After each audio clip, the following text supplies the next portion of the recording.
ఆదిత్యాయ చ సోమాయ మంగళాయ బుధాయ చ గురుశుక్రశనిభ్యశ్చ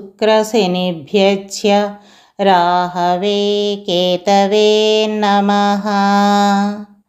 రవిః జపాకుసుమసంకాశం కాశ్యపేయం మహాద్యుతిం తమోరిం సర్వపాపఘ్నం ప్రణతోస్మి దివాకరం. గ్రహరాజు సూర్యుడు. ఆ కథ తెలుసుకుందాం. సాధ్వి, అదితి వరం కోరుకో అనే మృదు మధుర కంఠస్వరం విని తాను చేస్తున్న తపస్సు చాలించింది దేవదూత అదితీదేవి. వచ్చావా స్వామి, ఈ దీనురాలిని కరుణించవచ్చావా అంటూ కనుల ముందు సాక్షాత్కరించిన విష్ణు భగవానుడికి భక్తితో కైమోడ్చుతూ, నా మనసులోని కోరిక తెలియదా స్వామి అడిగింది అతిథి. ఎవరి మనసులో ఏమున్నదో తెలుసుకోవడం వేల్పులకు తెలియని విద్య కాదు, కానీ అది వారి నోటి వెంట వినడమే మాకు ఇష్టం అంటూ చిరునవ్వు నవ్వాడు విష్ణువు. సరే అయితే వినండి. ఈర్షాసూయలు లేనివాడు, సర్వ ప్రాణుల పట్ల సమదృష్టి కలవాడు, మహా తేజస్సంపన్నుడు, సకల విద్యలకు వజ్జ, సర్వులకు మిత్రుడు అయిన పుత్రుణ్ణి ప్రసాదించండి స్వామి అడిగింది అదితి. చాలా తెలివైన వరం కోరావు అదితి. నీవు కోరిన లక్షణాలు కలిగినవాడు కావాలంటే నాతో సమానమైన శక్తి కలిగినవాడే అయి ఉండాలి. ప్రస్తుతం నేను నీ కడుపున పుట్టలేను కాబట్టి ప్రత్యక్ష నారాయణుడిగా పిలువబడే సూర్యనారాయణుడిని నీ గర్భాన మోసి పుత్రుడిగా పొందుతావు. అయితే అందుకు అతన్ని నీవు కూడా ప్రసన్నం చేసుకోవలసిందే అంటూ సూచించి అంతర్ధానమయ్యాడు విష్ణుమూర్తి. ఎంతటి అదృష్టవంతులం అదితి, మనం సాక్షాత్తు సూర్యభగవానుడినే పుత్రుడిగా పొందడమంటే మాటలా?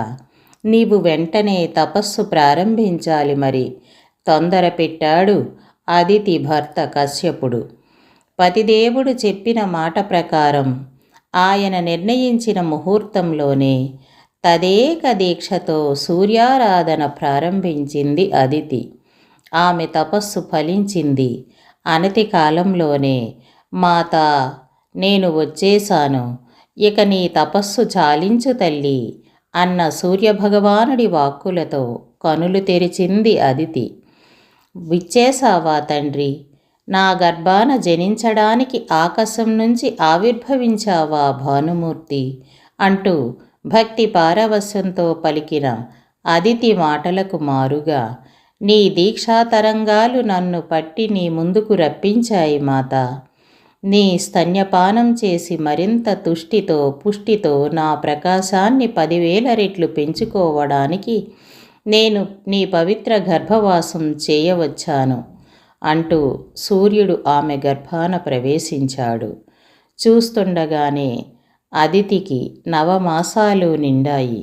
శ్రీ మహావిష్ణువు కుడి కంటిలో ఉండే భానుడు బాలభానుడిగా ఆమె గర్భం నుండి ఆవిర్భవించాడు. అదితి కశ్యపుల కుమారుడి నామకరణ మహోత్సవానికి త్రిమూర్తులతో పాటు సమస్త దేవలోకము తరలివచ్చిందా అన్నట్టుగా కశ్యపుడి ఆశ్రమ ప్రాంతమంతా వెలిగిపోయింది. కశ్యపుడు శ్రీ మహావిష్ణువుకు నమస్కరిస్తూ, స్వామి, తమ వరప్రసాదమైన నా కుమారుడికి మీరే తగిన నామకరణం చేయండి అన్నాడు. కశ్యప, మీకు నేను కుమారుణ్ణి ప్రసాదించింది కేవలం మీకోసమే కాదు, సకల చరాచర ప్రాణికోటి కోసము. నవగ్రహాలలో ప్రథముడు, ప్రభావవంతుడు అయిన సూర్యుడు మీ దంపతుల పుత్రుడిగా పుట్టాడు. భవిష్యత్తులో ఈ చిన్నారి బాలుడు గ్రహరాజుగా వెలుగొందుతాడు. జ్యోతిర్మండలంలో నక్షత్రాల కలయికతో రూపొందిన 12 రాశులలో మాసానికి ఒక రాశిలో సంచరిస్తూ ద్వాదశాదిత్యుడిగా రూపొందుతాడు. మానవులు ఆరాధించుకునేందుకు అనువుగా అంతరిక్షంలో సూక్ష్మ రూపాలలో ఉన్న నవగ్రహాలు స్థూల దేహాలు ధరించి అవతరించాలని, ఆయా గ్రహదేవతలను ప్రసన్నం చేసుకొని ప్రాణికోటి తరించాలని మా సంకల్పం. అందుకోసం ముందుగా సూర్యుడిని ఆవిర్భవింపజేశాం. ఈ బాలుడు దాత, అర్యముడు, మిత్రుడు, వరుణుడు, ఇంద్రుడు, వివస్వంతుడు, అంశుమంతుడు, త్వష్ట, విష్ణువు, భగుడు, పూషుడు, సవిత్రుడు అనే 12 నామాలతో ద్వాదశాదిత్యులుగా పూజలందుకుంటాడు. సకల విద్యాబుద్ధులు నేర్పి పెంచి పెద్ద చేయండి అంటూ కశ్యప దంపతులను ఆశీర్వదించాడు విష్ణుమూర్తి. త్రిమూర్తుల ఆజ్ఞ మేరకు కశ్యపుడు తన కుమారునికి సకల శాస్త్రాలు బోధించసాగాడు. ఏకసంతాగ్రాహి అయిన సూర్యుడు ఎంతో శ్రద్ధాశక్తులతో వేదాంగాలు, తర్కం, వ్యాకరణం, ధర్మం, మీమాంస, జ్యోతిష్య, వైద్య శాస్త్రాలన్నిటినీ చక్కగా నేర్చుకోవడమే కాదు, చిన్నప్పటి నుంచే అన్ని ప్రాణుల పట్ల సమత మమతలను కలిగి ఉండేవాడు.